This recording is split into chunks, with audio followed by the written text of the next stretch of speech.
rednem mesečnem predavanju. Tokrat med nami gostimo magistro Aleksandro Gačič, kolegico, ki se ukvarja z raziskovanjem diplomatske zgodovine, je tudi članica koordinacijskega odbora za raziskovanje diplomatske zgodovine, ki ga sestavljajo v bistvu predstavniki iz diplomatskih vrst, iz vrst raziskovalcev, foruma slovanskih kultur in podobno.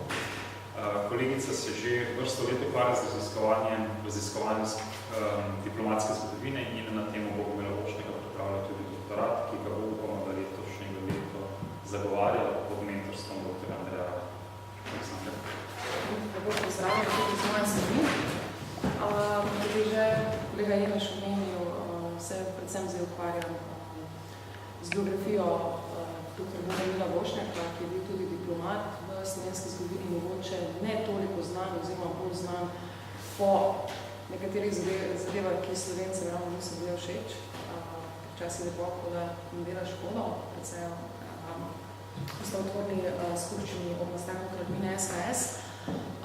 Danes bom na kratko najprej samo preletela njegov življenje, pistorje, njegovo življenje, potem se bom posredotočila predvsem na njegovo poglavitno delovanje v Jugoslavenskem odboru, potem na pogajanjih na Krfu, na podpisu Krfske deklaracije, njegovem potovanju v Združene države Amerike, kjer je hotel Slovence pridobiti za podporo Jugoslavenskem odboru na Krfske deklaracije, in pa potem nekaj besed še o Pariški mirovni konferenci, na kateri je tudi deloval kot generalni sekretar delegacije kraljevine SHS, in pa nekaj o virih, v katerih sem pridobila te podatke in napisala biografijo Bogomila Vošnjaka.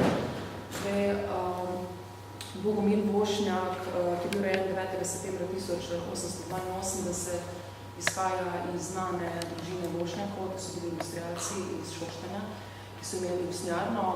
Znana v slovenskem zgodovinopisju sta predvsem njegov oče Mihajl Vošnjak in stric Josip Vošnjak, zdaj oče kot politik in pa začetnik zadružništva na Slovenskem, stric pa potem kot zdravnik, politik,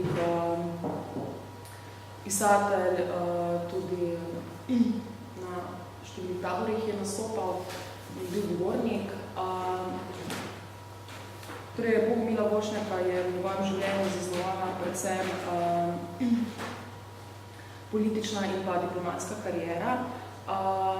Za slovensko zgodovinopisje je pomembno predvsem zaradi svoje izpostavljenosti v času Prve svetovne vojne kot aktivni član Jugoslavijskega odbora, v katerem je Slovence oziroma na Slovence opozarjal svet, in pa ne samo na Slovence, tudi ostali južne Slovane, ki naj bi se osvobodili Habsburškega jarma in se čim prej združili v skupno državo.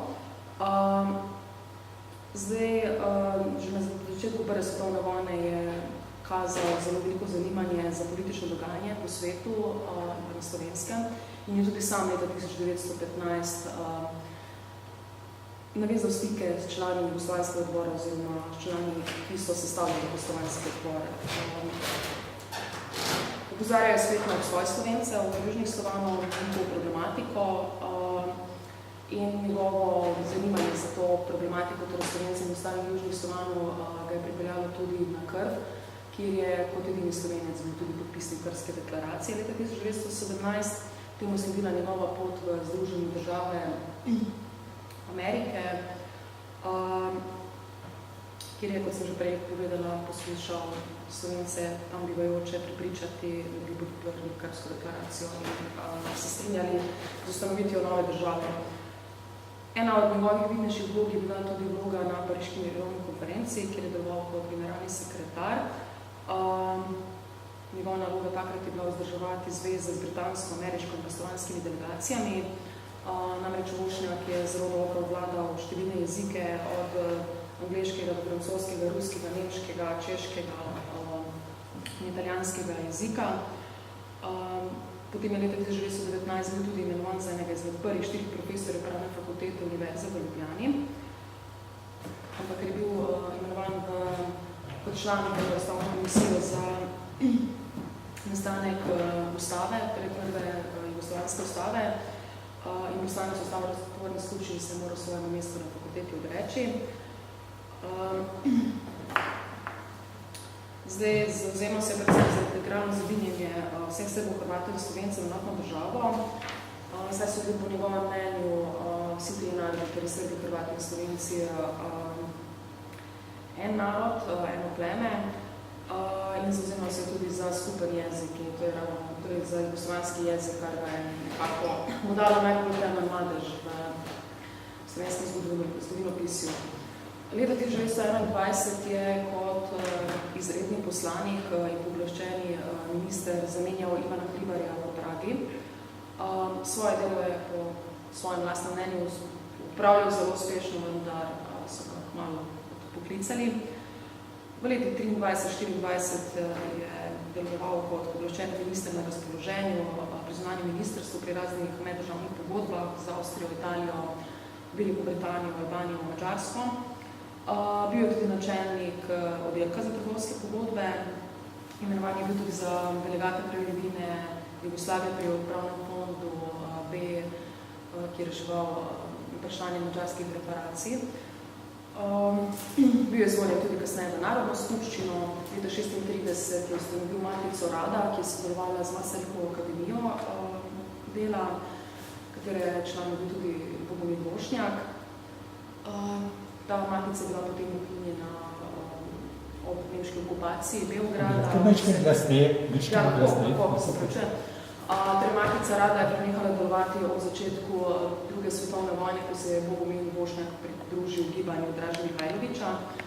Med leti 1945-1947 je bival v Rimu in bil imenovan za podpredsednika izvršnega odbora Slovenske demokratske stranke, kar je ostal tudi do konca svojega življenja. Bil je tudi podpredsednik Narodnega odbora za Slovenijo. Leta 1947 pa je pobegnil v Washington, kjer je navezal stike z nekdanjimi člani Ameriškega kongresa, ki jih je poznal že iz leta 1918, torej iz časa Prve svetovne vojne. Delal je pri odboru za neameriške dejavnosti pri poslanski zbornici, eno leto je celo predaval na Kalifornijski univerzi, bil član kongresne knjižnice. V zadnjih letih svojega življenja pa je bil tudi svetovalec begunskega odseka zunanje politične odbora Senata Združenih držav Amerike. Poskušajo vplivati na številne nekdanje politike, ki so tudi pobegnili iz Jugoslavije v ZDA in jih potem skušal združiti skupaj, da bi skupno nastopili proti komunizmu, ki je že vladal v domovini.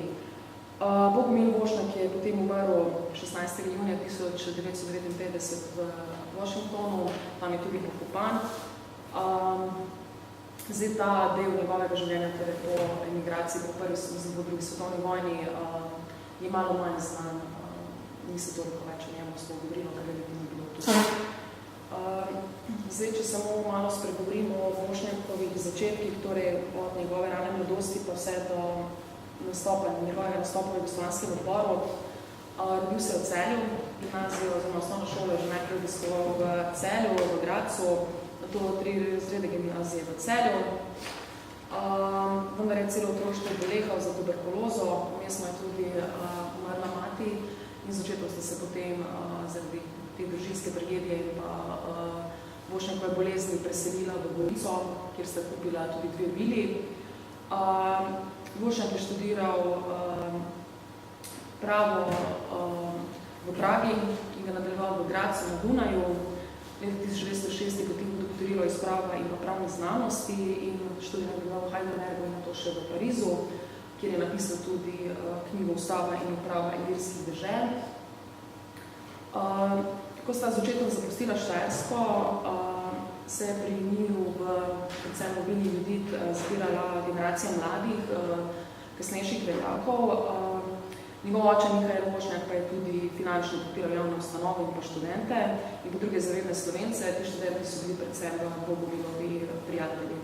Leta 1905 se je Bogomil Vošnjak odpravil tudi na potovanje po Rusiji, kjer se je na Jasni Poljani sestal tudi z Levom Tolstojem in se z njim pogovarjal o prihodnosti slovanstva. Temu je sledila njegova knjiga Ruske študije, oziroma na razsvitu Ruske študije. Kot zelo mladega so ga že zanimala narodnostna in politična vprašanja, zato je objavil v Ljubljanskem zvonu, Mladini, Slovanu, naših zapiskih Predava je tudi na prireditvah Akademskega društva Adria. Leta 1912 je bil tudi kot prvi Slovenec habilitiran za zasebnega docenta za obče državno upravo na Zagrebški univerzi. Že v leta 1904 je vzdržal redne stike z Beogradom in ga tudi pred Prvo svetovno vojno leta 1914 tudi obiskal. V mestnem času se je na Slovenskem začel kazati liberalni odpor, predstavljala pa ga je predvsem narodno-radikalna mladina, to so bili predvsem mladi akademiki z Dunaja, Graca in Prage, in so nastopili z glasivom Mladina. To so bili na primer Žerjav, Kramer, Knaflič, Ogris, Vošnjak in pa tudi drugi. Njim je bila skupna trajna življenjska in slovanska narodno-aktivistična usmeritev. Vošnjak je zelo dober prijatelj bil tudi z Alojzom Gradnikom. Vošnjak je kasneje objavljal tudi v dvomesečniku za znanost in kulturo, ki se je imenoval Veda. Ustanovitelj te revije in pa urednik je bil tudi sam, finančno pa je to revijo predvsem podpiral njegov oče. Revija je izhajala 4 leta, od 1911 do 1915, kot revija liberalno usmerjenih izobražencev. Posvečala se predvsem družboslovnim in komunističnim temam, pa tudi gospodarstvom in narodoslovju. Veda je poudarjala predvsem kulturno vzdrževanje južnih Slovanov in so tako pred Prvo svetovno vojno v slovenski javnosti ustvarjali pluralni odnos jugoslovanskih in pa drugih družbeno-političnih vprašanj. Vošnjak je o Vedi na svoja stara leta pisal, da je imela to veliko nalogo, da razišče ozadje, ki je pripravljeno novo jugoslovansko stvarnost. Vmes je prišlo do balkanskih vojn leta 1912 in 13 in tudi tista pustili vtis pri mladih intelektualcih na Goriškem. Zato so se pri Vošnjaku v njegovi vili odvijali tajni sestanki, simpatizerji srbskega Piemonta. Predvsem oni so raznemali v Gorici razpoloženje in pa oblikovali nekakšno zavest za jugoslovansko državno idejo. Na sestankih so razpravljali predvsem o posledicah, ki bi jih imele balkanske vojne na razvoj dogodkov in pa na obstanek Avstro-Ogrske. Zato so se tudi za te sestanke so se bali policijskih preiskav in so se potem k Vošnjaku zatekali v vilo in so stopali na zadnja vrata, torej neznano ulice, da jih ne bi dobili. Mesto je sicer nekaj aretirali, ampak ni bilo hujših posledic. Že leta 1911, ko je pisal oziroma ko je pisal za Vedo, je Vošnjak še vedno menil, da bi bilo nespametno, če bi Avstro-Ogrska monarhija razpadla. Citiram, kulturno-geografsko proučevanje je pa še mnogo večjega pomena. Ona dokazuje, da je nastala obdonajska država narodnim potom in da bi bilo otročje hotenje jo razbiti. Vendar že 3 leta kasneje Vošnjak smatral, da pa bi bilo vseeno bolj pametno, če bi Avstro-Ogrska razpadla, zlasti, če se vojna ne bo dokončala do konca leta 1914. Že takrat, torej v letu 1914, je razmišljal o svojem odhodu v tujino, kjer bi delal predvsem za združitev južnih Slovanov. Pod žezlom monarhije Srbijo in pa Črno Goro. Pri prestopu avstrijske meje mu je pomagal predvsem Ivan Marija Čok. In ko je prišel v Trst, je že od svojih političnih prijateljev izvedel, da dejansko obstaja in deluje jugoslovanska politična emigracija, ki sta jo v Italiji vodila Hrvata Ante Trundić in pa Frano Supilo. Na to je z očetovim privoljenjem pobegnil in tudi oče ga je pospremil na tej poti v njegovo emigracijo. O tem je pisal tudi v svojem dnevniku, ki ga je potem kasneje objavil Vladimir Kološa. Citiram, bil je diven dan, pravi goriški dan. Mislim, da se ne vrneš prej, nego da bo vojna končana. Bomo videli. Lahko slovo. Sedaj bo enkrat konec laži in hipokrizije, tu živimo v cesarstvu laži. Konec citata. Torej, me je uspešno prečkal, bil je zelo radosten. V tem svojem potovanju pisal tudi v svoji knjigi v borbi za ujedinjeno narodno državo. To je v bistvu povzetek po njegovem dnevniku, piše o prvi svetovni vojni in pa tudi o prvih 10 letih po nastanku kraljevine SHS. in ko je prestopil mejo, je pisal, citiram, rešil sem, malo zatem sem v Italiji. Težek kamen se mi je valil od srca, počutil sem se kot prerojen. Moj sen je postal resničnost. Sedaj lahko posvetim vse svoje moči, veliki stvari osvoboditve našega naroda. Vošnjak je v svojih stvarih tudi pojasnil, zakaj ni takoj, ko je prestopil mejo, torej ko je pobegnil javno nastopil.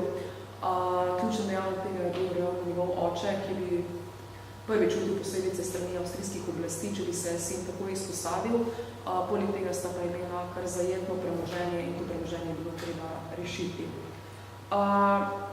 K lažji odločitvi je prisiljeno tudi njegovega očeta, torej Mihaela Vošnjaka, da je pobegnil predvsem avstrijska vojna napoved Italiji, s čemer je Gorica, kjer sta živela, postala neposredno ogrožena. Poleg tega pa Mihael Vošnjak dobil tudi zanesljive podatke, da želi avstrijska oblast obtožiti velezdajstva in izročiti preiskovalnemu zaporu. Torej tudi oče pobegnil v emigracijo, nekaj časa sta skupaj bivala v Švici, vendar Bogomil Vošnjak v Švici ni dolgo zdržal, zato ker se je tudi učil bolj vključiti aktivno v delovanje in Demir ga je gnal naprej. Citiram, nisem več mogel zdržati v planinski samoti, temveč se odločil, da potujem v Rim in stopim v stik s Trumbičem. 21. aprila sem prispel v večno mesto. Za mene je bila senzacija oblikovati v vase rimski zrak v 2 dneh svetovne vojne.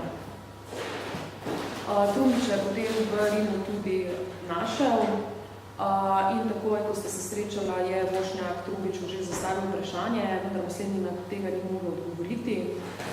Citiram, ali se bo Antanta vezala v tolikšni meri, da bo v italijanski intervenciji zgodili svoje žene? To je bilo centralno, najpomembnejše vprašanje. 48 ur kasneje je bil Londonski pakt podpisan. Trumbičev odgovor je bil neverjetno. Po mnenju Trumbiča je prišla katastrofa prehitro. Potrebnih bi bilo 20 let, da se utrdi ideja narodne enotnosti. Italija sedaj zadovoljuje Jugoslovane, ampak hoče sama biti jugoslovanska sila. Zahteve Italije presegajo vse meje. Všeč mi je bil Trumbičev stavek. Za diplomatiziranje je pozneje še vedno čas. Vošnjaka je v Rimu razveselilo tudi srečanje z antropologom Nikom Županičem, če bi čisti slovenski emigrant, ki je dosegel, da so Srbi v svoje osvobodilne načrte vključili tudi Slovence, in sicer s podpisom Niške deklaracije, ki je bila podpisana 7. decembra 1914 v Nišu in je tudi veljala za formalni prvi jugoslovanski program Srbije. Na to se je Vošnjak iz Rima skupaj z ostalimi bodočimi člani jugoslovanskega odpora napotil v Pariz. Predtem jih je tudi Hrvat Josip Mannič obvestil, da je Trstu prišlo do odločitve, da imajo člani jugoslovanskega odpora popolno soglasje za predstavljanje naroda v tujini. In po njegovem prihodu, torej ko prispel še tudi Josip Mannič v Pariz, se dokončno ustanovil jugoslovanski odpor. Glavni predstavniki so bili kot predsednik Ante Trumbič, potem je bil še Nikola Stojanovič, Hinko Hinkovič, Frank Potočnjak in pa Bogomil Vošnjak. In na ta način so bile v bistvu ob Trumbiču združene vse politične frakcije Slovenije in Hrvaške, razen Šusteršičeve ljudske stranke in Frankove stranke Prava. Ustanovni sestanek je bil v Parizu, v hotelu Madison. Na podlagi programa, ki je nastal aprila, pa so se združili v Jugoslavijski odbor in, citiram, pričeli na lastno pest sami brez zveze z domovino polagati kamen za kamen v državni stavbi. Povod dejanskega oblikovanja Jugoslavijskega odbora je bil podpis Londonskega pakta, ki naj bi bil tajen, ampak so dobili podatke, da je ta pakt podpisan. In podpis Londonskega pakta tudi potrdil prepričanje Jugoslavijskega odbora v nujnost borbe za združitev jugoslovanskih narodov. Medtem pa je tudi srbska vlada prišla do zaključkov, da mora svojo politiko prilagoditi dejanskim odnosom med velesilami. Torej, kot ustanovni datum Jugoslavijskega odbora se šteje 30. april leta 1915. Sprva so sedež mislili postaviti v Rimu, ampak zaradi samih okoliščin in Italije niso mogli tega storiti, zato je središče Jugoslavijskega odbora postal London, kar je ostal tudi do konca vojne. Jugoslavijski odbor si je zastavil cilj, citiram, osvobodjenje vseh Jugoslovanov izpod Avstro-Ogrskega jarma in ujedinjenje svobodnimi vrati Srbije in Črne Gore. Trumbič je kot predsednik predlagal, da mora Jugoslovanski odbor posebno pozornost posvetiti predvsem morju, navzven pa zastopati ideje integralnih dežel. Po prihodu v Pariz je Božan Grigorino in pa 13 Tito svetoval, da je nujno potrebno nekaterim francoskim politikom razložiti narodnostno stanje. Vošnjak je Francozom poročal o jadranskem vprašanju v odboru francoske zbornice za zunanje zadeve. Že v samem začetku nastanka pa Jugoslovanski odbor sestavil jugoslovanski memorandum, ki so nam to predali francoskemu ministru DPS-ju in pa ruskemu ambasadorju v Parizu Zvolskemu. V tem memorandumu so vlade teh držav obvestile o ustanovitvi odbora in pa njegovih ciljih, kot poglavitno pa je bilo jugoslovansko vprašanje povezano z jadranskim vprašanjem. Podobno spomenico so na to izročili še britanski vladi. Francozi in Rusi sta imela nekako še posluh in pa sta kazala simpatije do programa jugoslovanskega odbora, medtem ko je britanski predstavnik Edward Grey ostal na trdnem avstrofilskem stališču. In tudi sam Bošnjak je že leta 1912 v vedi opozarjal na nujnost seznanjanja velesil s usodami malih narodov. Citiram: vsak posebno majhen narod, ki mu nani činitelji onemogoča svoboden, nemoten razvoj, izkuša seznanjati mednarodno občinstvo s svojim položajem, pridobitvami in krivicami, ki se mu godijo. Čim spretneje mora kakšen narod v tujini propagirati svoje teže, tem lažje si bo priboril oni prepotrebni ugled in zanimanje. Leta 1940 je Bošnjak izdal tudi svojo brošuro, torej mnoga leta po koncu prve svetovne vojne je izdal brošuro o imenovanju Jugoslovanski odbor in je v tej brošuri zapisal, da je imel Jugoslovanski odbor od samega začetka pred očmi svetlih, da ustvarite ne samo državo Srbov, Hrvatov in Slovencev, temveč Jugoslavijo. Bošnjak je bil namreč umet zagovornik jugoslovanske politične koncentracije, obenem pa tudi federalist, kar pomeni, da se je v emigraciji bojeval proti uveljavitvi koncepcije Velike Srbije, torej bil je pa proti temu.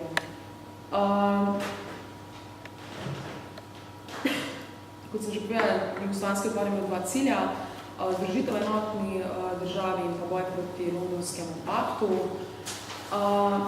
Vošnjak je ves čas aktivno sodeloval v tem odboru, s tem, da je imel nemalo tudi države s svojimi sodelavci. Predvsem je bil očitno premalo dovzetnosti za nekatere zadeve, svoje rojake, torej Slovence pa je ocenil celo za prepočasne, že kar pomeni, da so nekatere zadeve se zelo počasi reševale. Spomenice, ki naj bi prispele v London, so prihajale z zelo veliko zamudo.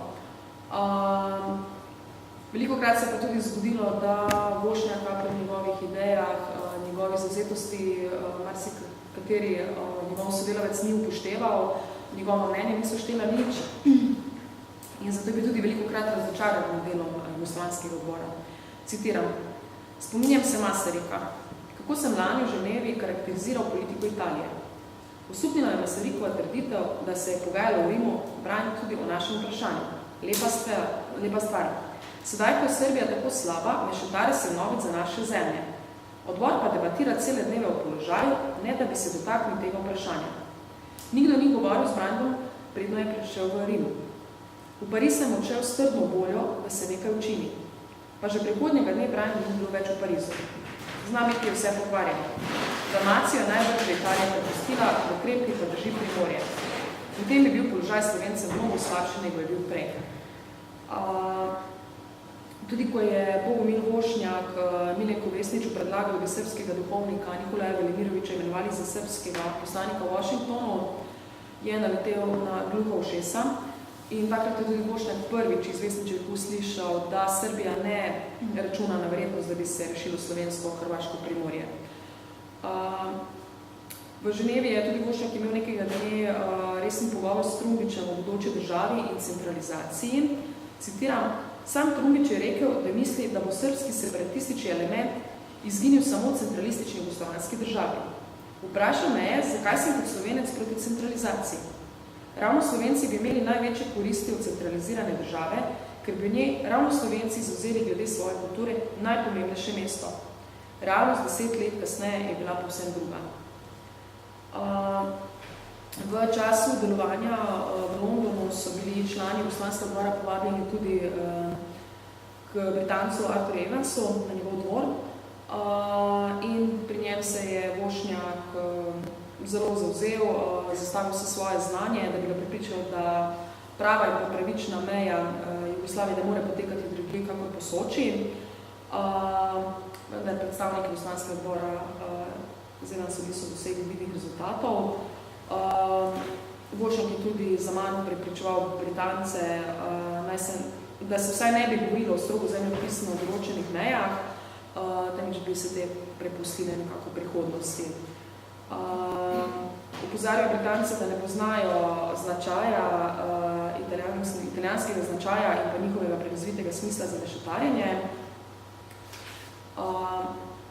Tudi sicer so Slovenci imeli težave z Britanci, ki so obstoje Slovence ogledali bore malo. Britanska javnost je veliko slovenske ozemlja preštevala k nemškim krajem in zato sta imela ravno Vošnjak in pa Županič v času migracij zelo težko nalogo, da sta že v prvih propagandnih poskusih skušala Britance prepričati v nasprotno, da sta naletela na veliko nerazumevanje in pa številne obtožbe britanske javnosti. Vošnjak je prispela tudi, v London je prispela tudi Vošnjakova spomenica, ki jo je napisal še v času, ko je bil v domovini. Obravnavajo je predvsem slovensko vprašanje, posebno poglavje pa namenil predvsem etničnemu spopadu na Primorskem in po Trstu. Proti Vošnjaku, torej njegovim težnjam, je bil predvsem njegov sodelavec Frano Supilo, ki mu je na eni izmed scene sramno zabrusil, citiram, za Hrvate še imajo velike sile smisel, kar se tiče Slovencev je vse končano. Vošnjak pa mu seveda ni pri tem ostal dolžen. Citiram, če smatrajo velike sile Slovence kot truplo, tem večje je naša dolžnost, da delamo za njih. Vošnjak se je v svojem času odpravil tudi na misijo v Niš, tam je spoznal tudi Pašiča, tudi njemu predstavil slovensko problematiko. Večkrat se je srečal tudi s Čehom Masarikom. Na srečanjih z Masarikom pa je spravljal tudi v položaj Slovencev in pa njihovih zahtevah po Primorski. Nekako je tudi večkrat dvomil v Masarika, citiram, tudi on ima programne točke, s katerimi najbrž ne bo povsem prodrl, kakor Slovaška koridor. Treba je stremeti za tem, kar se je dosegljivo. Internacionalizacija Trsta se mu zdi mnogo prepametna misel, da bi velike sile bile za njo. Vlade so ignorantne in amoralne. Italija dela težave že v češkem vprašanju. Nekaj dni po njunem srečanju se je Vošnjak pritoževal, da Masarik prav nič ne stori tudi za ostale Slovane, da se bori samo za češko-slovaško stvar. Vošnjak pa se srečal tudi z enim izmed vodilnih iz češke emigracije, in sicer Edvardom Benešem. Citiram, v čakalnici sem našel češkega docenta Beneša, ki je prišel iz Holandije in je na pot v Pariz. Razgovor z Benešem je utrdil zopet v meni prepričanje, da mora biti Nemčija premagana. Beneš je slikal položaj Nemčije kot brezupnega. Ako Nemčija pade, je Avstrija pred propadom. Ko smo vstopili v lift, me je silno presenetila Beneševa izjava, da so Italijani ponudili Čehom italijansko dinastijo in da se bo ta stvar rešila v teh dneh. Zdaj, po Vošnjakovih besedah je bila naloga Jugoslavijskega odbora tudi seznanjanje Velike Britanije s Srbijo, srbsko preteklostjo, diplomatsko in povojno zgodovino, ter doseganje nekakšnih simpatij do Srbije in Srbov. Poleg tega pa se je po njegovem mnenju v Jugoslavijskem odboru vsaka zadeva preveč zategovala, saj je obstajala tudi nevarnost, da bi Rusi prehitro odpotovali iz Londona, zato je Vošnjak na lastno pest organiziral čajanko za Ruse, vendar do te nikoli ni prišlo. Takrat se v Evropi ni z navdušenjem gledalo na padec carske Rusije. Tudi v Jugoslavijskem odboru so se spraševali, kaj bi prinesla nova ureditev in pa ali bo Rusija sposobna braniti vzhodno fronto. Vošnjak pa je v novo Rusijo verjel. Citiram, ampak sem vendar vsaj jaz mislil, da je novo stanje boljše od starega in da bo nova Rusija bolj inteligentna v zvezi z jugoslovanskim vprašanjem. V tem se nismo zmotili, nova Rusija, v imenu katere je govoril Milko, je prva od vseh velikih sil imela pogum priznati našo pravico do združitve. Že leta 1916 je bilo govora o tem, da naj bi Vošnjak odpotoval v Rusijo. Vsi dokumenti so zato že bili pripravljeni, vendar do te poti nikdar ni prišlo, torej Vošnjak ni odpotoval na agitacijo v Rusijo. V tem času tudi njegov oče, ki je ostal v Švici, ni bil neaktiven, temveč je organiziral v Ženevi fond slovenske migracije, ki ga je oskrboval predvsem slovenski podporni odbor. Vošnjak je takrat, oziroma Mihael Vošnjak je takrat spisal številne spomenice, prošnje, da bi se Slovence in migracije nekako finančno podpiralo, vendar velikega uspeha niso imeli. In tudi celotno sinovo emigracijo je v bistvu financiral njegov oče. Konec aprila 1917 je Trumbič kot predsednik Jugoslovanskega odbora dobil povabilo Nikole Pašiča, naj pride na Krf in tja pošle tudi 3 člane Jugoslovanskega odbora, in sicer enega Hrvata, Slovenca in bosanskega Srba. Delegacija Jugoslovanskega odbora je odpotovala tja 1. junija in tudi po 10 dneh tja prispela.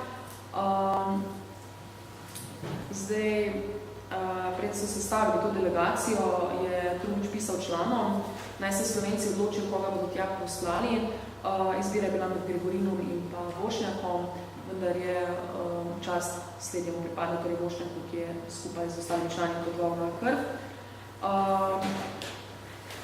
Predno pa so delegati Jugoslovanskega odbora potovali na Krf, je bila v domovini podpisana znamenita Majniška deklaracija, ki je niso mogli spregledati ne člani Jugoslovanskega odbora in tudi ne srbski politiki.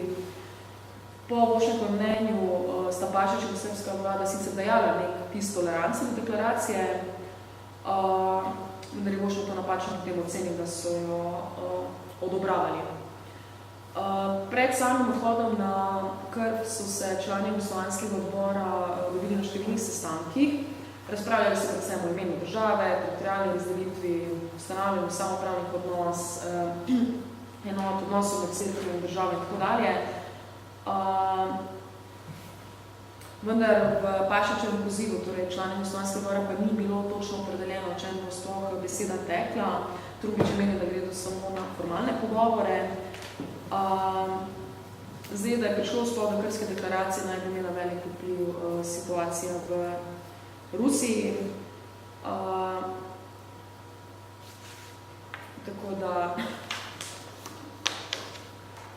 zdaj na samem potovanju, torej ko so potovali na Krf, je prišlo mes do italijanskega protektorata nad Albanijo, kar se je članov odbora zdelo kot nek nož v hrbet.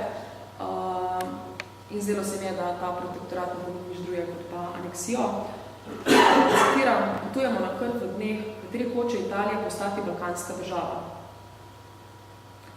Zdaj, ko so pripotovali, je Vošnjak imel to čas, da je imel svojo sobo nad sobo regenta Aleksandra Karadžordževiča. Tudi sam Vošnjak je torej aktivno sodeloval na krfski konferenci, imel je številne govore. Udeležencem konference je tudi izročil svoj spis Piemont. To je bila zbirka razprav o temeljih bodoče države, političnem centralizmu, decentralizaciji, samoupravi in tako dalje. Vošnjak se je zelo zavzemal pri tej deklaraciji, da bi bilo celotno slovensko ozemlje vključeno v novo državo, ki naj bi nastala. Zdaj Vošnjak je recimo za skupno ime države predlagal ime Združena nacija Srbov, Hrvatov in Slovencev in ves čas je tudi držal stališče, da so Slovenci v bistvu Jugoslovani in se zato tudi boril nekako pri prepodanju v svoji emigraciji. Zanimivo pri teh krfskih pogajanjih je to, da člani Jugoslovanskega odbora niso nastopali enotno, ampak je vsak zastopal svoje stališče, čeprav so tja prišli kot nek skupen odbor, kar je seveda tudi na koncu pustilo slabe rezultate. Zdaj, 17. junija je kot prvi, na primer, govoril Vošnjak in se ni strinjal s Trumbičevim predlogom. Trumbič je predlagal plebiscit, citiram, gospod Trumbič je govoril o plebiscitu. Dovolite mi, da govorim teoretično. Žalitev bi bila, če bi zahtevali plebiscit zaradi potrditve enotnosti našega naroda. Ampak obstaja še vprašanje plebiscita v krajih, kjer zavest ni razvita. Volitev pomeni, da se tisti, ki voli, zaveda tega. V določenih delih našega naroda zavest ni povsem razvita. V drugih je, kot na Primorskem in v slovenskih krajih. Mi smo lahko preganjeni, noben Slovenec ne bi volil drugače kot za slovensko stvar. Strinjam se z gospodom Protečem, da se to vprašanje postavi negativno. Tudi v slovenskem pogledu obstaja potreba, da se jugoslovansko vprašanje internacionalizira. Vošek se je tudi tam nekako prepiral in imel drugačno stališče od drugih, tako se je spotaknil tudi v Protičevo izjavo, da je ime Jugoslavija umetno, predvsem zato, ker v to zvezo ne bi stopali Bolgari, vendar bo je Vošek tudi potem odgovoril na to, citiram, večji pomen ima vprašanje imena kot grba in barve. Porazdelitev barve je za nas Slovence formalnost. Nezmanjšujoč pomen nacionalnih imen, jaz mislim, da naziv Jugoslovani mora iti v ustavo. Narod jugoslovanski, stopajoč v skupnost, predstavlja kraljevino Srbov, Hrvatov in Slovencev.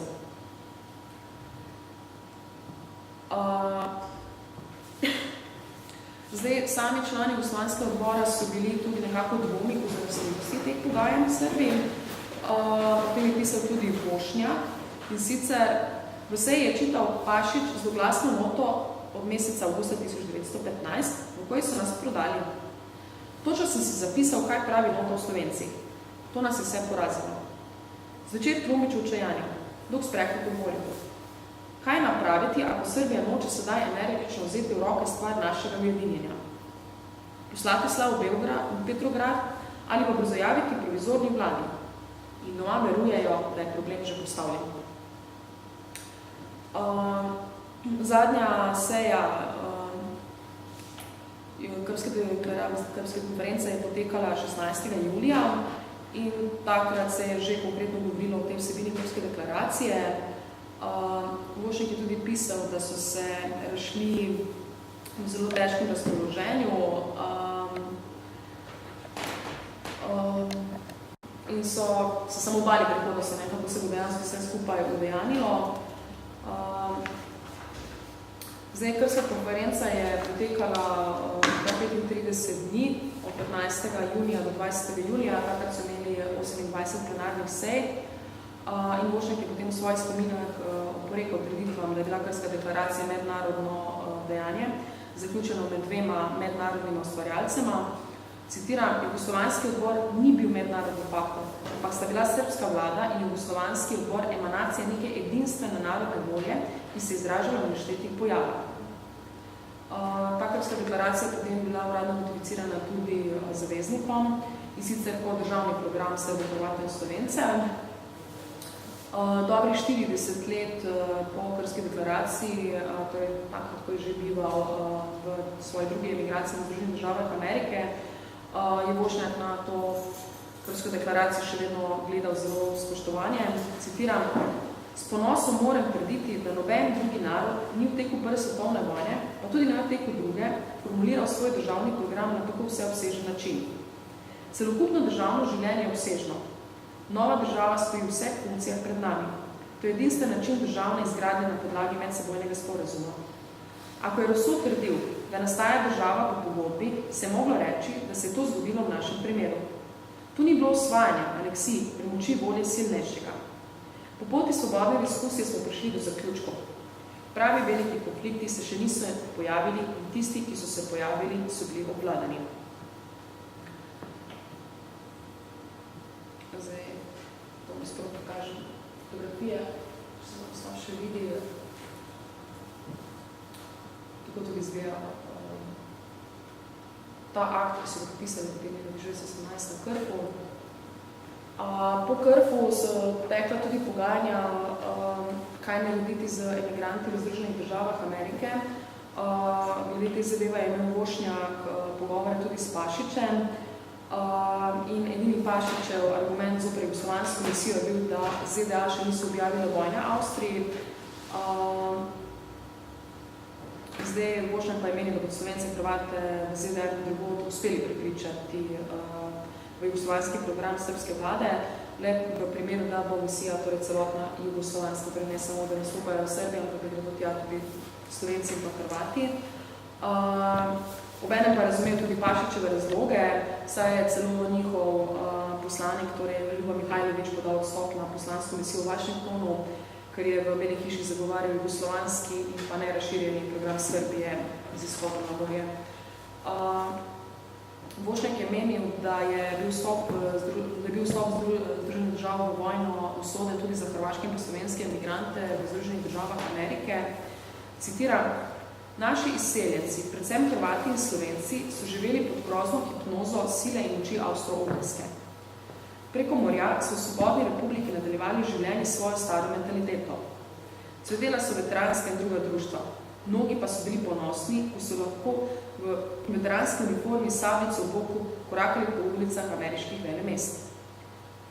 Ta svet s postopkom Amerike proti Avstro-Ogrski še nikakor ni bil osveščen, da se mora priključiti našemu gibanju. Avstrofilstvo ni prenehalo živeti med našimi izseljenci, šele ko so Združene države razglasile decembra 1917 vojno Avstro-Ogrski, se je do neke mere spremenila situacija. Tudi neverni Tomaži niso verjeli, da bo Avstrija propadla in so bili v strahu, da se bo tudi poražena Avstrija maščevala njim. Vošnjak se torej od samega začetka prizadeval, da bi to priložnost za agitacijo v Združenih državah Amerike dobil sam. V ta namen je obiskal tudi v Londonu ameriškega ambasadorja Walterja Peča in z njim je imel zelo uren pogovor o položaju Slovencev. Amerika je sicer bila pripravljena pomagati Srbom, drugim narodom ne. Citiram, ko sem videl, da je gluh, sem pa rekel, ako za ambasadorja ne eksistira naše vprašanje, bom pa govoril vam, Amerikancu. Pa tudi naša karta ni delala čudeže. Prijazna fraza, shakes hand, izvršeno. Naposled pa je Vošnjak si je izboril odhod v Združene države Amerike. Zdaj, sami emigranti v Londonu so se zavedali neenotnosti in predvsem ta agitacija jugoslovanskega odbora, oziroma člani jugoslovanskega odbora v ZDA med Slovenci bila zelo slaba. Zdaj, naloga te jugoslovanske misije v Združenih državah Amerike je bila, da bi pridobili predvsem Slovence za podporo Krške deklaraciji in pa funkcionarje State Departmenta nagovoriti naj pokaže več posluha za priznavanje jugoslovanskega odbora. Vošnjak je ob tem moral svoje rojake prepričati, da nova država ne bo temeljila na vojaškem osvajanju, da gre za neko vzajemno soglasje med Srbi, Hrvati in pa Slovenci iz Habsburške monarhije in pa Srbi iz Kraljevine. Najprej je skušal pridobiti lastnika in urednika častnega Glas naroda, Franka Sakserja, in pa vodstvo Slovenskega republikanskega združenja. Zdaj slednje mu ni nikakor uspelo. O smislu Krške deklaracije pa prav tako ni uspel pripričati niti socialistov in pa ne slovenskega katoliškega krila. Zdaj, sam Vošnjak ni ravno navdušeno gledal na objavljenih Wilsonovih 14 točk. Spomenik je celo pisal, da so le-te izvale pravo senzacijo v svetu in so ravno le-te pomenile ogromno razočaranje za vsakogar, ki je želel neodvisno in pa svobodno Jugoslavijo.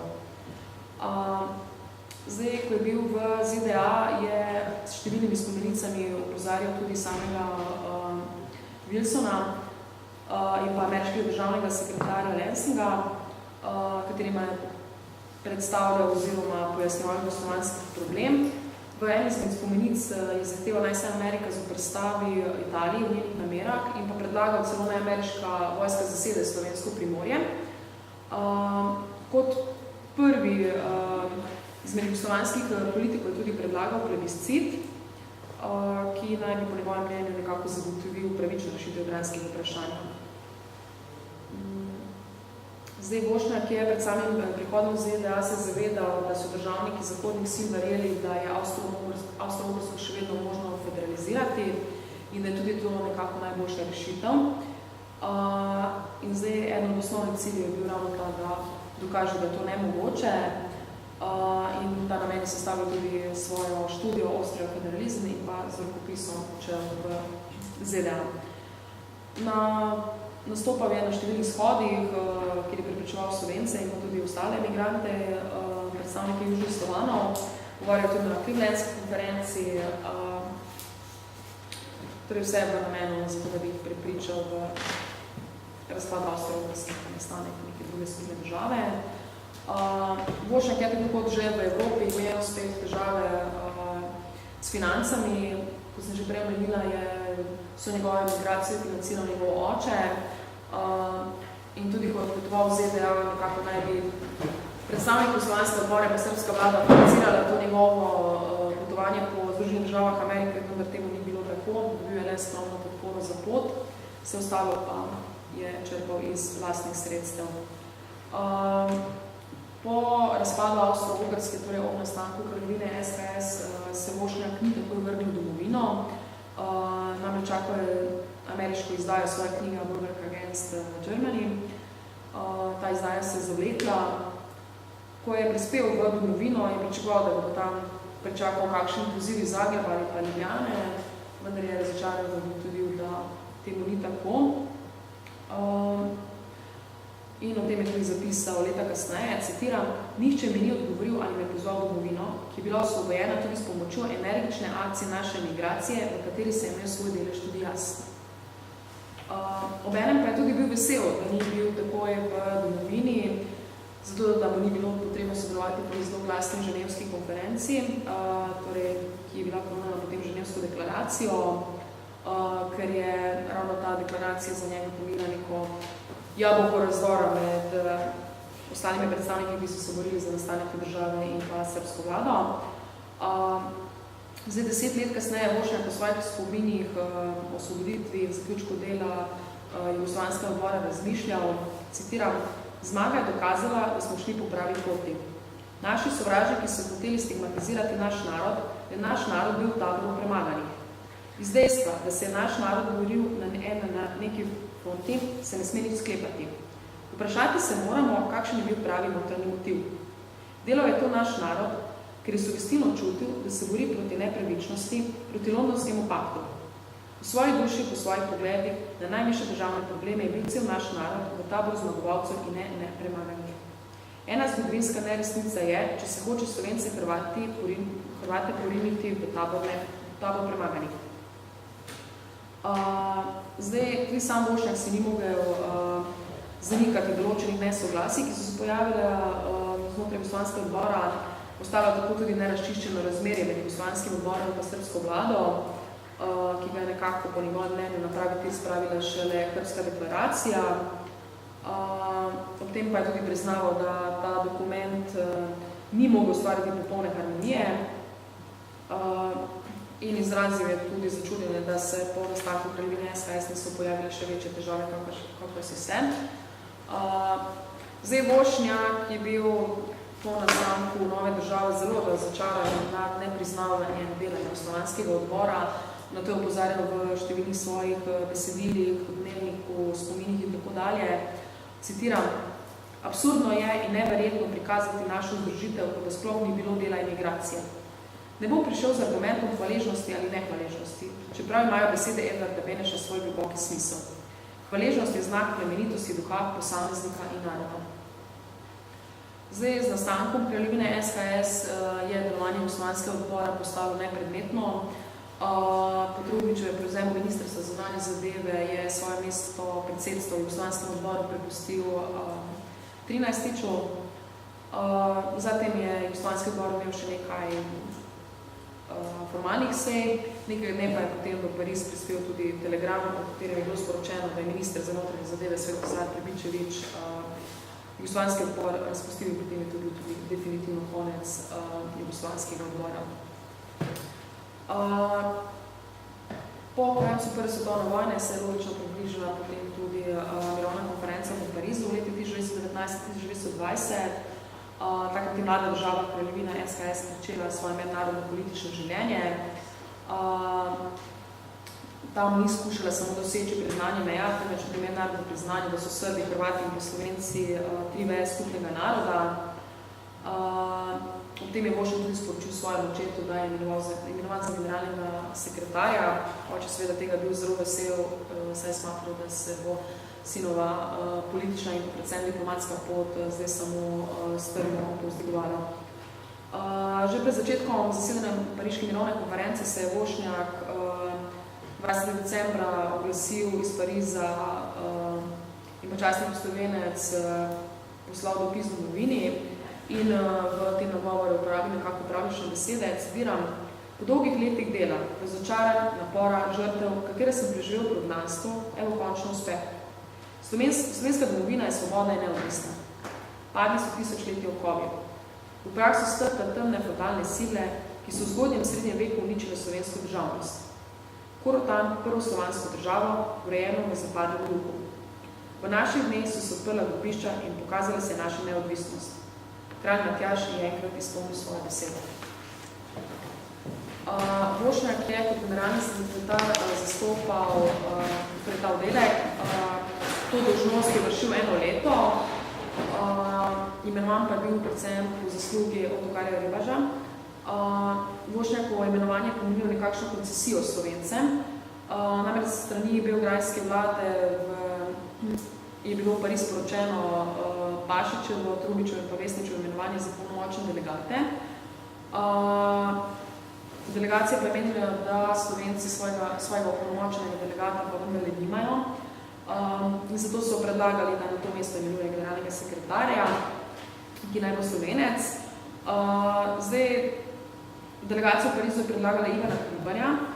Ribaš pa je opozoril na to, da imajo nekako Slovenci pravico sami določiti, kdo bi to bil, in njegova izbira je bil ravno Bogomil Vošnjak. Vošnjak je s tem aktom postal tudi oseba, ki je pred mirovno konferenco politično neformalno predstavljala kraljevino SHS in s tem kazala tudi, da je njena delegacija sestavljena iz Srbov, Hrvatov in Slovencev. Tudi sama jugoslovanska delegacija je vedela, kako izkoristiti formalnost in pa neformalnost svojega člana, ki so mu večkrat tudi posvetili oziroma poverili politične emisije. Ko je bil Vošnjak decembra 2019 na lastno željo razrešen z tega mesta, tudi novega generalnega sekretarja niso imenovali.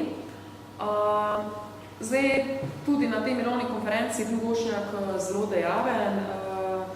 Tako je aprila 2019 skupaj z Egelikom, Pitanice, Šveglom in pa Slavičem se je vložil pogovora z britanskimi, ameriškimi in francoskimi izvedenci za ozemeljska vprašanja.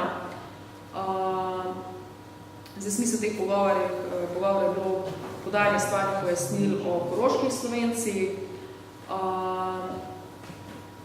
potem upali so, da pač komisija, ki bila sestavljena, spremenila svoje stališča o določeni meji na Karavanka in pa predvidenem plebiscitu. Vošnjak in pa Švegelj sta tudi kot predstavniki slovenske delegacije sta se kar dvakrat sestala z ameriškim predsednikom Wilsonom in sicer zaradi njune zelo velike iznajdljivosti in prodornosti, in pozoriti je potrebno na takšno srečanje in uspelo niti nekaterim predstavnikom bistveno večjih držav. Zdaj, slovenski delegati so večinoma slepo zaupali v Wilsonova načela samoodločbe narodov, vendar te želje in pa cilji, ki so jih imeli Slovenci, se nekako niso najbolj uresničili, česar se pred samim začetkom konference ni zavedal niti Vošnjak, ki je tja odpotoval z največjim upanjem. Zdaj, Vošnjak je kot generalni sekretar pogajalske komisije obveščal predvsem o stanju na jugoslovanskem ozemlju. Predmet razpravno mirovne konference je bil razumljivo tudi Trst. In že pred konferenco je bilo več ali manj jasno, da bodo vele sile v najslabšem primeru pristale na Trst kot svobodno mesto, čeprav je jugoslovanska delegacija ustrajala na tem, da Trst pripada kraljevini SHS. In že sam Vošnjak je pred konferenco v pogovoru z ameriškim ekspertom izrazil dvom, da lahko Jugoslavija dobi Trst. Upa pa je vsaj na status svobodnega mesta. Zapletalo se je tudi vse bolj koroško vprašanje in na mirovni konferenci, kot bi bilo že znano, bil določen, oziroma za celoško skupino določen plebiscit. Zato je tudi jugoslovanska delegacija potovala v Saint-Germain, da bi prisostovala predaji preliminarja. Delegacija se nekako trudila poiskati kompromis med Wilsonovim stališčem, ki je bil za globalni plebiscit, in pa lastnik, ki je predvidel priključitev cone A v kraljevini SHS. In prebivalci obeh con bi tako bi bili priložnost, da se sami odločijo, v kateri državi bi pripadli.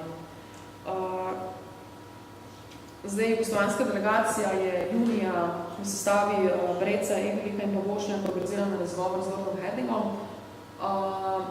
Čeprav je bil Lord slabo poučen in tudi rezerviran, je njihova stališča zelo pozorno poslušal in v koncu obljubil, da bo Balfourja in pa Lloyda Georgeo obvestil o jugoslovanski zahtevi, da se jim da zelena črta brez plebiscita.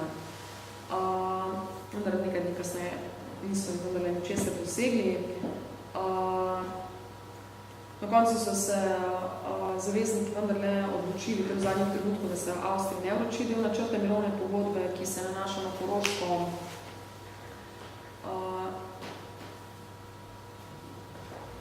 Zdaj, vmes je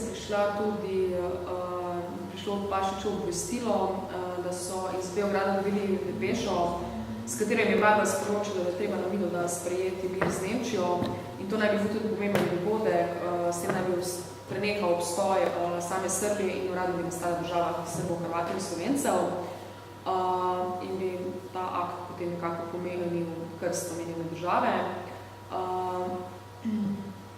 Vošnjak je tudi sklepal, da obstaja resna nevarnost, da pogodba z Nemčijo ne bo ratificirana v Ameriki in opozarja tudi, da je pred vratom ogromna drama, ki bo zrušila tudi Wilsona in da bo zopet lahko prišlo do največjih svetovnih oziroma najtežjih svetovnih zapletov.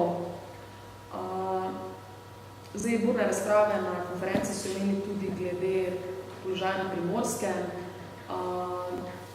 Zdaj, vlada v Beogradu in pa državna vlada v Ljubljani sta se že na začetku sprijaznili z dejstvom, da se bo vprašanje zahodne meje nove države razpravljalo izključno na pogajanjih med natantnimi velesilami na mirovni konferenci.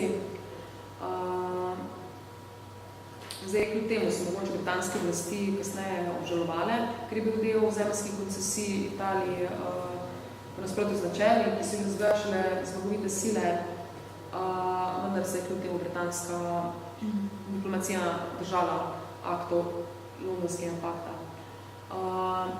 Sam Trumbič je predlagal plebiscit za Gorico in internacionalizacijo za Trst, eventualno s plebiscitom ali arbitražo, zahodna istrska mesta pa bi se po njegovem mnenju lahko prepustila Italiji. Medtem ko so eksperti, torej Šorli, Čok, 13. Gregorije, Ribaš in Pavošnjak, so se takrat izrekli odločno proti lokalnemu plebiscitu.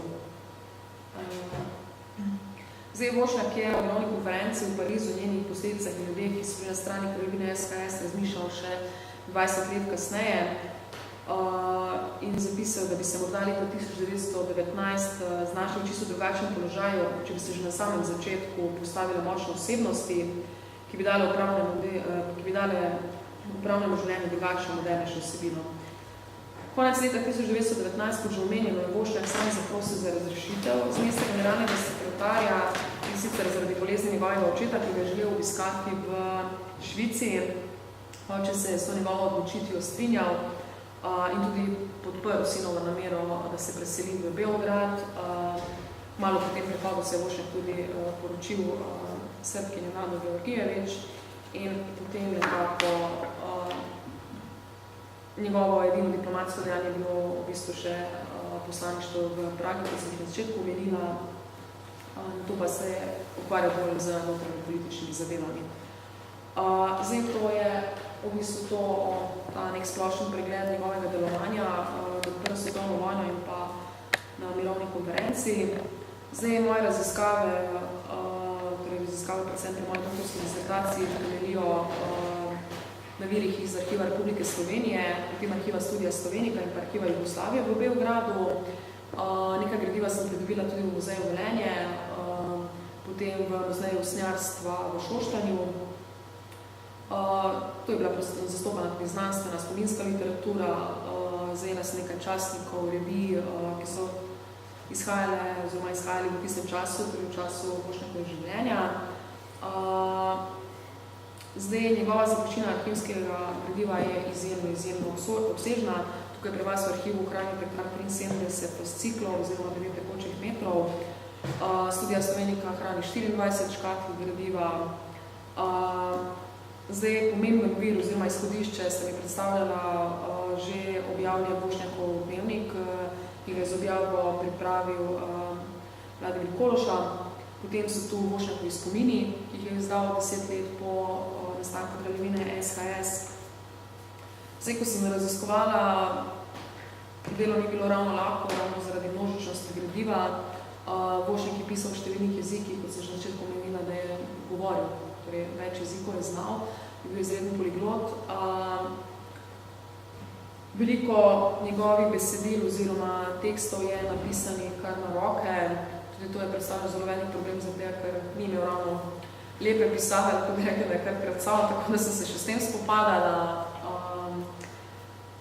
V arhivskem gradivu je shranjenih veliko podatkov. Torej, Vošnjak je, včasih sem imela občutek, da ne vem, če kdaj sploh pisalo spustil iz rok, pa da je ves čas cele dneve pisal, poleg tega si je izrezoval iz časopisov, vse, kar je dobil, vsa vabila, vse je hranil, razne zaznamke, beležke si je pisal, tako da sem imela včasih pretežala zdaj, kaj je relevantno, kaj se je dejansko zgodilo, kaj ne se moramo potem še po drugod brskati, kaj je to, kar bi lahko upoštevala pri samih raziskavah.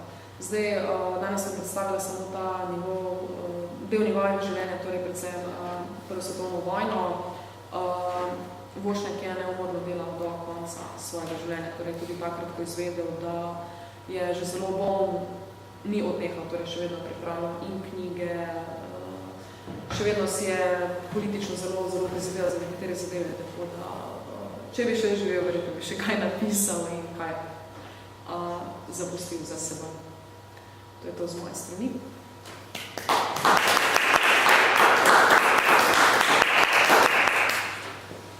Hvala magistri Gačičevi za to zanimivo predavanje. Že samo povedala je to predavanje zbrano na tak način, da bi zajedlo njegovo delovanje med Prvo svetovno vojno, ravno tudi zaradi letošnje 100. obletnice pričetka Prve svetovne vojne. Predavateljica vam je na voljo, časa še imamo kar nekaj, tako da kar sprašanje na dan.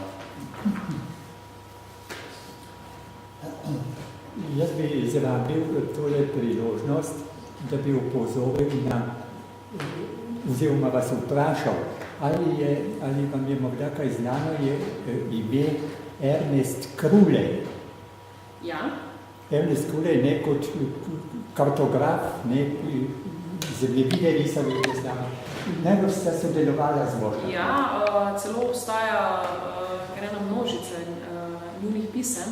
A tako? Ja, ravno tukaj v Arhivu Republike Slovenije so shranjena ta pisma, sta si zelo veliko dopisovala, zato ker Krulej naj bi sestavil torej eno kar obsežnejšo knjigo z kartografskim gradivom. Ja, tudi izšla, veste, tako. Ja, vem, ampak vse skupaj naj bi izgledalo še bolj obsežno, kakor je, ampak problem je bil, oziroma so bile problem predvsem finance. Je pa kar nekaj teh pisem ohranjenih.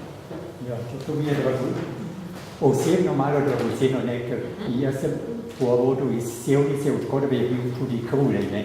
Krulej je bil seveda še bolj razočaran kot Vošnjak, on, ko se je vrnil iz Švice v domovino, niso nič ponudili, ne potem živel kot gostilničar. Ja, se tudi Vošnjak, Sevnici. Tudi Vošnjak je imel, kar se tiče financ, potem, torej, njegov oče se je finančno zelo izčrpal, torej v teh 4 letih, dokler je trajala vojna, vse je oče financiral, torej ni financiral samo sina, ampak je financiral tudi ostale, tudi študente, zavede Slovence, številnim je pomagal in potem to premoženje nekako skupnelo. Vošnjakovo potem nekako niso priznali nekih pravic, sam si zelo dolgo prizadeval, da bi bila njemu in pa ostalim članom še kaj dodeljeno. Krulej se je tudi v teh pismih razburjal, da če bi on imel priložnost biti član Jugoslovanskega odbora, da bi že pokazal vsem, kako se to dela. Tega se dobro spomnim iz pisma, ki ga je napisal Vošnjaku. No, bi predlagal oziroma prosil, da bi tudi Kruleja nekako vključili čim bolj se da, a ne v vaše raziskave. V doktorski disertaciji ga imamo vključenega. Imate vključenega? Ja, kar mislim, da enih 3-4 straneh je to že zajedno. Še druga stvar, ki bi pa zelo pohvalil, mislim, da ste zelo da je zelo potrebno delo, da ste opravili, da ste to raziskovali. Čudi se, da izgleda, da nihče pred vami tega ni delal. Ne? In bi vas vprašal, kateri so največji slovenski diplomati? Nekaj imen mi naštejte. Pred drugo svetovno vojno, Slovenci so bili kar nekako zamolčani. Zdaj imamo tu Hribarja, Bošnjak, zdaj nekako se tudi njegov prijatelj Davlo Zgradnik, torej pesnik, on si je tudi zauzemal, neke funkcije manjše je imel, ampak še pred drugo vojno, recimo Izidor Cankar, Pitamic, Ribaš, vse kar nekaj teh Slovencev. Jaz recimo tudi raziskovala pred leti, smo šli s kolegico v Beograd, kjer smo sestavljali ravno v okviru kolekcijskega odbora za raziskovanje diplomatske zgodovine, smo sestavljali popis teh Slovencev. Zdaj ta osebne mape, nekatere sem že pridobila za te, ko so tudi sami Srbi začeli raziskovati diplomacijo in so potem nekako Slovence dali v mape, tako da smo imeli srečo, smo te mape dobili. Ostalo gradivo je pa veliko ostalo potem, torej po vojni. Jaz imam vtis, da je Bošnjak najbolj izrazit slovenski diplomat. Ja, zdaj v času prve svetovne vojne... Ja, zdaj v času prve svetovne vojne se vsekako najbolj izpostavljal. In zato je tudi nekako kot neko nagrado dobil to, da je bil poslanik v Pragi s tem, da je bil zelo kratek čas, na tem je bil zelo razočakan. Zdaj, zakaj Bošnjak ni bil do zdaj toliko raziskan? Predvsem to, da so nekatere zadeve pri Bošnjaku so Slovence zelo motile. On se je zauzemal za enotni jugoslovanski narod, trdil, da je do neke mere tudi kultura enotna, da je vseeno, da ne potrebujemo imena torej država Slovencev, ampak samo Jugoslavija. To se je najbolj zameril Slovencem in mogoče zaradi tega predvsem je zamolčan. Po drugi svetovni vojni se pa tudi v njem ni več dosti slišalo, ravno zato, ker je odšel v emigracijo in se tu pa tam še kaj oglasil. Tako da, zato je mogoče zamolčan. Ko sem vprašal ravno to, zdaj, ko ste omenili srbofilstvo oziroma jugoslovanstvo, je možno slediti kakšni spremembi v razvoju njegovega odnosa do nacionalnega vprašanja, do nacionalne identitete od leta 14 do 19? Bošnjak je v bistvu od samega začetka, torej od svoje ravne mladosti, če se lahko tako izrazim, že v dijaških letih, ves čas do konca svojega življenja je sledil te enotne ideji. To se tudi vidi potem v njegovi tej drugi emigraciji v ZDA po drugi svetovni vojni, ko še kar zagovarja, da Jugoslavija mora obstajati. Še vedno se tudi v Združenih državah Amerike se je trudil, da bi vse te, ki so tudi pobegnili, združil spet v neko enotnost in da bi oni potem skupaj nastopili v tej komunistični Jugoslaviji, da bi zrušili komunizem. Tako da že od začetka, kar se zauzemal za, kako bom rekla, svetli ideal Jugoslavije, kot se on izrazil do konca, torej do svoje smrti, je ves čas sledil v svoji ideji. Torej, ni nihal. Medtem ko recimo nekateri njegovi kolegi pa so recimo začeli na nek način sodelovati z njim, pa so se potem preusmerili. Kaj pa argumentacija, ki uporablja za določitev meje, odstopa kjerkoli, recimo od drugih politikov, oziroma na kak način odstopa, če odstopa? Zdaj, s tem se toliko podrobno nisem ukvarjala, ampak zelo se zauzemal recimo za Primorsko, Trst. Sam se zavedal, da Trst bo težko dobiti. Ampak še vedno si je pa tudi že na sami pogajanji, torej na Krpski konferenci si je zelo prizadeval, da bi v sam akt bilo vključeno celotno slovensko zemljo. Torej, brez da bi karkoli odpadlo, zelo se zauzemal za to. Bal pa se je, torej sam je na določenih mestih je predlagal plebiscit, ampak se je pa zavedal, da ponekod pa Slovenci mogoče ne bodo vedeli, kam se zdaj usmeriti in se ravno za tega tudi plebiscita bal. Da ne bi izgubili kakšen kos ozemlja. Zato je tudi zdaj njegovo imenovanje na mirovni konferenci tega člana, mislim, kot generalni sekretar je v bistvu bilo to, kot sem že povedala, kot formalno, torej za njegove zasluge in za tega, da bi potem delegacija res zgledala, da je sestavljena iz vseh treh narodov. Ampak kljub temu je pa Bošnjak torej zelo aktivno sodeloval. Torej, kljub temu, da je bilo samo formalno, se nekako vedno priključil slovenski ali pa tudi širši jugoslovanski delegaciji, da je zastopal stališče Slovencev pri najvišjih. Kaj bi potem on pa Erlich, kdo je bil važnejši? V tem smislu je bil. V sam uradni Erlich Erlich uradni. Ja. Ne, on je bil Žolger, ne, s tega Žolger imel težave zaradi tega, ker je pod avstrijsko Pa je oblastjo. mandat slovenskih liberalcev, recimo v teh pogajanjih, Krške deklaraciji. Prosim, nisem se slišala. Je on nastopil kot individualist, ko je šel podpisovati Krško deklaracijo, ali je imel mandat svoj strankarski, ko je Ne, takrat ni imel. in sodelovanje za slovensko ljudsko stranko, ki je bila takrat prevladujoča v Sloveniji. Ne, Ali je bilo kakšno sodelovanje? Ne. Torej je bil čisti freelancer. Ja.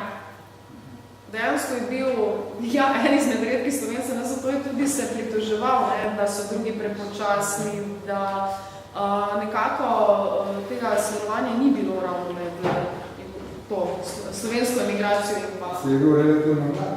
Ja, zelo mlad je bil. Ja, mislim, niti mogli, že je Ja, si tudi skozi vso svoje življenje, ne, torej predvsem v emigraciji, pa tudi kasneje, ne, Vošnjak je bil kar trmasta oseba. To ni dobil funkcij. Prosim? Ni dobil funkcij političnih. Ravno zaradi tega. Bil je zelo, zelo trmast, ne, in velikokrat ni odstopil od svojih stališč, ne glede, to so bile pravilne ali ne. To se vidi predvsem v njegovih razmišljanjih v obeh dnevnikih, torej en dnevnik je v arhivu Studia Slovenika, ki še ni objavljen. Tam se večkrat vidijo njegovi pogledi, njegove razmišljanje, kaj vse si je mislil o teh ljudeh. Jaz si mislim, če bi prebrali njegove dnevnike, mislim, da bi ga že zdavnaj odrezali. Ja, v želji imam to, ne, ampak najprej moram do nekaj doktorsko dizertacijo spraviti skozi. Še kakšno vprašanje? Kolikor ne se v Gačič je bilo zahvaljujem za to predavanje. Vas se skupaj povabi 18. junija, ponovno v dvorano, takrat pa bodo predavali naši kolegi iz Slovenskega filmskega arhiva, ki bodo predstavili prvo svetovno vojno skozi gradivo filmskega arhiva.